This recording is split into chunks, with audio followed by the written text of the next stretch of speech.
உங்களுடைய இந்த பொன்னான நேரத்துக்காக நன்றி. நம்ம இன்னைக்கு பார்க்க போகிறது ஒரு சூப்பரான ஹெல்த்தியான டிஃப்ரெண்ட்டான கிச்சடி ரெசிபி தான் பார்க்க போகிறோம். ராகி மாவை வச்சு செய்யக்கூடிய ராகி கிச்சடி தான் பார்க்க போகிறோம். வாங்க எப்படி செய்யறதுன்னு பார்க்கலாம்.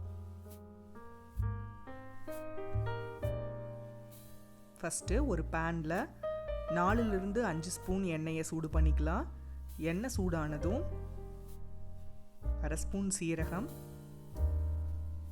சீரகம் நல்லா பொரிஞ்சதும் ஒரு சின்ன துண்டு இஞ்சி பொடியாக கட் பண்ணினது உள்ள சேர்த்துக்கலாம். அடுத்து ஒரு கொத்து கருவேப்பிலை, அடுத்து ஒரு பெரிய சைஸ் பெரிய வெங்காயம் பொடியாக கட் பண்ணினது, காரத்துக்கு ஏற்ற மாதிரி பச்சை மிளகாய் ஆட் பண்ணிக்கலாம். வெங்காயத்தை நல்லா வதக்கிட்டு நம்மளுக்கு பிடிச்ச காய்கறி எது வேணாலும் ஆட் பண்ணிக்கலாம். நான் இன்னைக்கு கேரட், பீன்ஸ், பொட்டேட்டோ சேர்த்துருக்கேன். இந்த 3ஐயும் நல்லா பொடியாக கட் பண்ணினது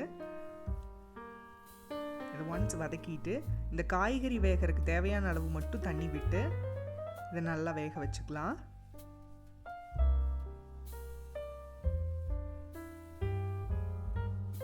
கூடவே தேவையான அளவு உப்பு, 1/2 ஸ்பூன் மஞ்சத்தூள் சேர்த்துக்கலாம். சேர்த்துட்டு நல்லா வேக வச்சிடலாம். காய்கறி நல்லா வெந்ததும் இது கூட 1/2 கப் வெள்ளை ரவை சேர்த்துக்கலாம்.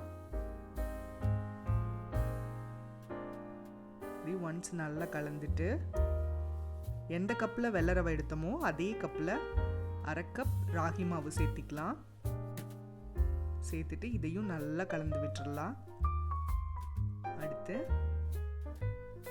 இதுக்கு தேவையான அளவு தண்ணி விட்டுக்கலாம். இப்போ பார்த்தீங்கன்னா மொத்தமாக 4 கப் தண்ணி விடணும். தண்ணி விட்டுட்டு நல்லா கலந்துடலாம். அடுத்து 1/4 கப் தயிர் சேர்த்துக்கலாம்.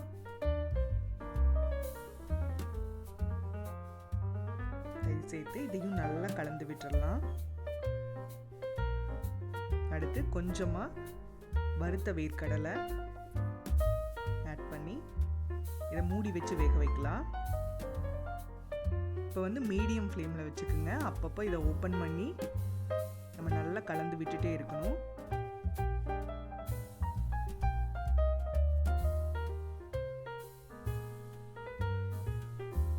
இது பார்த்திங்கன்னா டக்குன்னு கெட்டியாயிரும். ஸோ கெட்டியாகிற சமயத்தில் நம்ம கலந்துட்டே இருக்கணும். லாஸ்ட்டில்